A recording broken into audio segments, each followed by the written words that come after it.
इसका parts available जल्दी नहीं हो पाता, सीट मैं खुद नहीं बैठना चाहूँगा।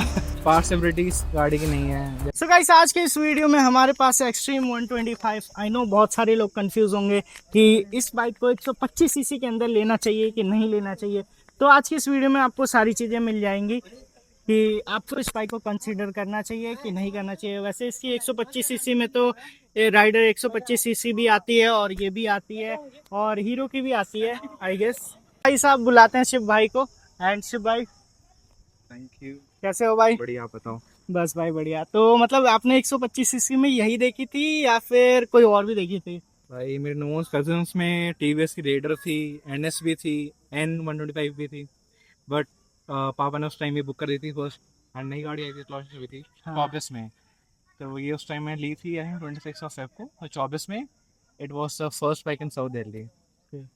एक्चुअली मैं भी मतलब जब ये लॉन्च हुई थी तो मेरा भी प्लान था यही लेने का, बट यही था मतलब पावर वगैरह कम के चक्कर में थोड़ा फिर मैं अपाची की तरफ स्विच हो गया 160 के 10.4 तो। bhp एंड हाँ। 11 टॉर्क दे रही है ये। तो मतलब कैसे, मतलब आपको ऑन रोड कितने की पड़ी है? ये पड़ी मुझे 118 की at that time, without GST वाला रिफॉर्म जो हुआ था। ओके। एंड भाई साहब, आपको इसमें मतलब सिटिंग कंफर्ट वगैरह कैसा लाइक? सेटिंग कंफर्ट आज स्टॉक कंपेयर तब भी बढ़िया था एंड अभी भी बढ़िया है, आफ्टर सीट का थोड़ा मॉडिफिकेशन के बाद भी। हाँ, वो सीट की कलर और ये ट्विनिंग थोड़ी अलग सी लग रही है। एंड बाकी बात करें इस बाइक की तो ये बाइक आपको कितने के एवरेज वगैरह दे रही है अभी इस टाइम पे? जैसे स्टॉक गाड़ी दे रही थी मुझे उस टाइम 50-55 अराउंड का एवरेज, एंड अभी थोड़े फ्यू मॉडिफिकेशन मोड के बाद दे देती है 62 का सिटी में माइलेज, एंड हाईवे भी देती है, एंड मल्टीपल और high raving and all round के हिसाब से देखा जाए तो 55 एंड 60 फिक्स है। ओके। तो मतलब 50 या 60 फिक्स है। एंड अभी जो ऐसे E20 पे चल रही है या फिर मतलब E20, वैसे तो ये बाइक E20 ही होगी, कंपैटिबल। बट E20 में आपको कितना मिलता है? और नॉर्मल पेट्रोल अगर आपने फिलअप कराया हो कभी तो उसमें कितना मिला होगा टोल्ड यू एवरेज? तो E20 डलवाऊँ तो गाड़ी देती है 55 का माइलेज, हाँ। एंड स्पीड डलवाऊँ 95 वगैरह तो it gives me a round of figure of 60-62। Okay, ठीक है, मतलब ज़्यादा डिफरेंस नहीं है, बस 5-7 का ही डिफरेंस है। बाकी इस बाइक में आपने क्या क्या मॉडिफिकेशन कराया, क्योंकि बहुत अलग लग रही है 125 सीसी में, जैसे कि एज जैसे अगर कंपेयर आप हैंडल बार भी देखोगे तो ये ट्रैम्प की जो 7-6 करके, IFRS। हाँ, उसकी तरह लग रही है। हाँ, काइंड ऑफ जो कॉस्मेटिक मॉड्स में देखा जाए तो first of all we have the bar end mirrors जो एंटी ग्लेयर है, रात में रोशनी नहीं दिखती गाड़ी को ज़्यादा। हाँ, थोड़े से मतलब कलर भी डिफरेंट दिख रहे हैं ना अपार्ट तो। फ्रॉम दैट कॉस्मेटिक्स में ग्राफिक्स है, ये सीट है कार्बन फिनिश के साथ एंड थोड़ा लेदराइट, हम्म। एंड स्ट्रैप है एम्प्टी डिजाइन, एंड यहाँ कस्टम की थोड़ा ग्राफिक्स वगैरह है, hmm. And fog lights and all, बस। सो आपने मतलब इस बाइक को कितना चला लिया टोटल अभी overall? It is driven 52। Okay, मतलब 52, मतलब बहुत ही बढ़िया एक्सपीरियंस है। लाइक 50,000 से भी ऊपर है किलोमीटर, तो मतलब अच्छे से रिव्यू दे सकते हैं ये कि इनको क्या क्या चीज़ें फील हुई है। तो इसकी मतलब सर्विस कॉस्ट वगैरह कितनी पड़ी थी आपको? Service cost is costly around like, free service में तो 500 रुपये पड़ता है, okay. And after your free service tents तो ये मान लो हर एक सर्विस 500 रुपये की सर्विस होगी, but labour charge add on जाता है, एंड आपके से एमसी कार्ड वगैरह है वो डिस्काउंट हो जाएगा वो। एंड उसके अलावा कॉस्मेटिक्स मॉड्स तो हो गए, एंड परफॉर्मेंस मॉड्स में देखा जाए तो it has the radium spark plug NGK की तरफ से, एंड कैस्ट्रॉल का इंजन ऑयल कभी स्पॉन्सर हो गया तो दैट्स गुड, एंड बाकी एनगेज का परफॉर्मेंस ए फिल्टर है, जिसकी लाइफ होती है 1 लाख किलोमीटर्स अराउंड। हाँ। That's all. Front brake pads में क्रैंक में डला हुआ है सेरामिक, ओके। तो बाकी एंड बात कुछ करते हैं इसकी ब्रेकिंग वगैरह की, तो वो कैसी है इस बाइक की टोटल ओवरऑल ब्रेकिंग की बात करें, क्योंकि इसमें ड्रम रिसेंटली मैंने ब्रेक ना, आती है पीछे और आगे डिस्क आती है, तो बहुत सारे लोगों को ये डाउट रहता है कि किस तरीके से ब्रेकिंग है। It has a combo braking की, आगे अलग है पीछे अलग है, तो जब आप ब्रेक मारते हो तो you have to be differ, आगे वाला भी पीछे वाला भी कॉम्बो करना पड़ता है। हम्म। आपने पीछे वाला पूरा मार दिया तो इट विल स्किड, एंड पीछे का 30% यूज़ करो, आगे का जितना भी आप कंट्रोल कर सकते हो। 50,000 किलोमीटर चलाया तो मतलब कुछ ज़्यादा ही है। तो इसमें मतलब मेरे को लगता है आप ज़्यादा अनुभव होगा इस बाइक के बारे में, लाइक आपको जो भी प्रोज एंड कॉन्स लगते होंगे बताओ। पहले प्रोज बताओ फिर कॉन्स पे चलते हैं। प्रोज में better efficiency, better looks, and इसमें जो भी आपका टेस्टफुल मॉडिफिकेशन है वो आप कर सकते हो, ये नहीं इसमें लिमिटेशंस हैं। हम्म। जैसे कि बाकी बाइकों में लिमिटेशन होती है कि भाई इससे ज़्यादा करोगे तो बेकार लगेगी। हाँ भद्दी वो थोड़ा ओवर हो हाँ, जाता है, तो लेकिन वही मैंने देखा मतलब आपने जो कराया मतलब सारी चीज़ें मतलब नो डाउट ऐसी लग नहीं रही है। 125 सीसी है। बाकी जो मैंने गाड़ी चलने के बाद जो खर्चे होते हैं एज चेन सेट, तो उसमें आफ्टर मार्केट रोलॉन का डाला हुआ है, अपोलो के ट्राम पे रेस्टी डले हुए हैं, which is semi of road tyre है, बिकॉज लॉन्ग राइड्स करता वगैरह हूँ तो उसमें दे आर बेटर। तो मतलब अभी आपने कोई लॉन्ग राइड वगैरह करी है, और करी है तो कितना? या आई हैव, मेरा first long ride it was 150 kilometre का Vrindavan, after that Niti valley, China border and Kanatal, Mussoorie, Tehri dam. उसके बाद सेम हिमाचल की तरफ गए थे, एंड उसकी एक और ट्रिप की थी मैंने, भी याद नहीं आ रहा, हाँ धनौल्टी, धनौल्टी नहीं, मुक्तेश्वर की थी मैंने, मुक्तेश्वर, रामगढ़, नैनीताल, बस वी आई यूपी वगैरह। एंड इसमें मतलब आपको सीट वगैरह से कोई दिक्कत आई लाइक, क्योंकि इसका आई हैंडल लव एकदम दैट सीधा है। राइडर सीट बेटर है, पीछे की सीट मैं खुद नहीं बैठना चाहूँगा। एज यू नो मतलब स्पोर्ट्स बाइक में पीछे की सीट अच्छी नहीं होती है। हाँ ये तो है थोड़ा सा।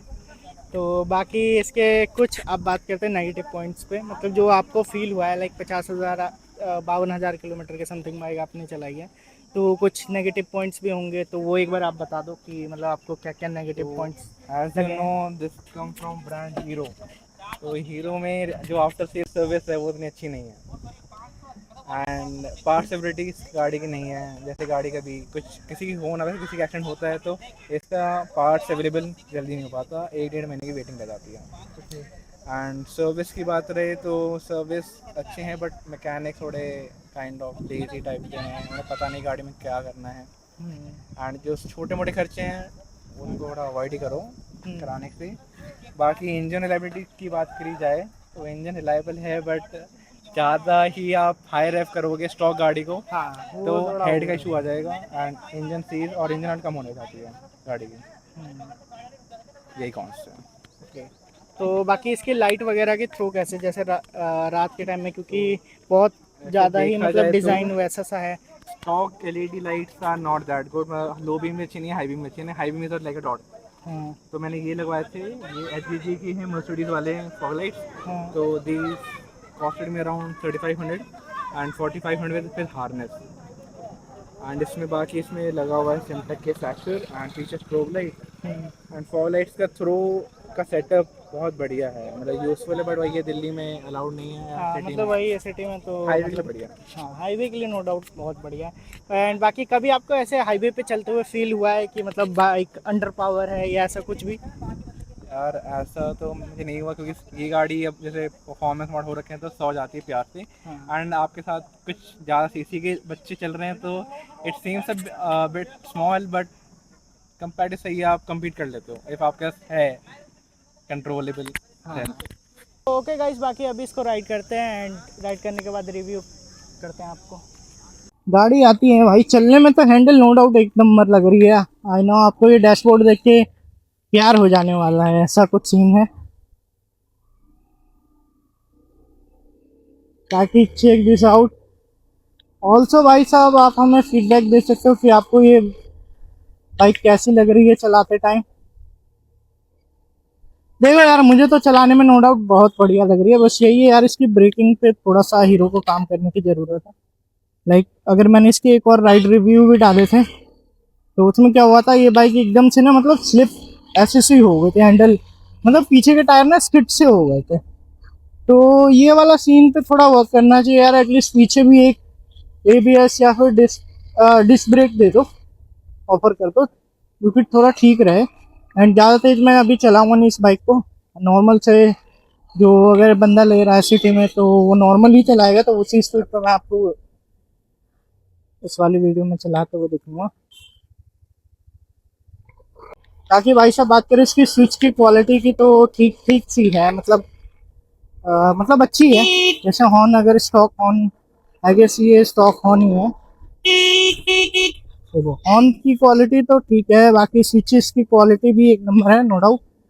एंड ये देख सकते हैं यहाँ पे आपको हैजार्ड बटन भी मिल जाता है, which is good in the price segment and all. अब ऐसे सारी बाइकों में ये सारी चीज़ें आ रही है तो ये अच्छी बात है। जैसे मेरे टाइम में 2024 की बात है, तब हैजार्ड वाला मतलब 160 सीसी में आ रही नहीं थी। जैसे टीवीएस की अपाची मेरे पास है और ऑल्सो ड्यूक 250 है, बट उस टाइम पे मतलब ये चीज़ें थी नहीं, तो बहुत अजीब सी लगती थी। एंड अभी जैसे हम चला रहे हैं तो चलाने में ये बाइक ठीक है, मैं ऐसा नहीं बोल रहा कि बुराई बुराई कर रहा हूँ। जो अच्छी चीज़ें हैं वो अच्छी, आप लोगों ने मतलब आपके मन में ये कमेंट हो रहा होगा कि कुछ अपने हिसाब से ऐसे पॉजिटिव पॉजिटिव बता रहा है, नेगेटिव नेगेटिव या बता रहा है, बट ऐसा कुछ नहीं है। जो मेरे को जेन्युइन चीज़ लग रही है मैं वो उसका रिव्यू दे रहा हूँ, मेरा काम है वो बताना आपको। बाकी जिन बंदों के पास है ऑल्सो वो भी कमेंट करके बताना कि आपको भी किस तरीके से ये बाइक लगती है, और क्या आप लोग भी सेम चीज़ें फील करते हो, ऐसा कुछ।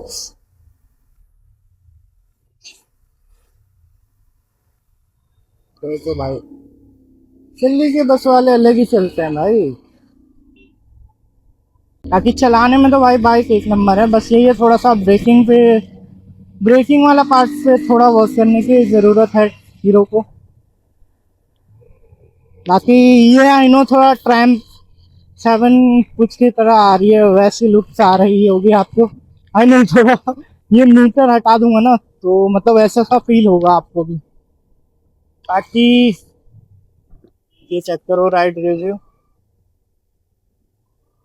एंड इसमें स्टॉक टायर नहीं है, स्टॉक टायर आई गेस ख़त्म हो गए थे या इन्होंने स्टॉक टायर चेंज कराए, उसको और कॉन्फिडेंस आ रहा है लीन करने में।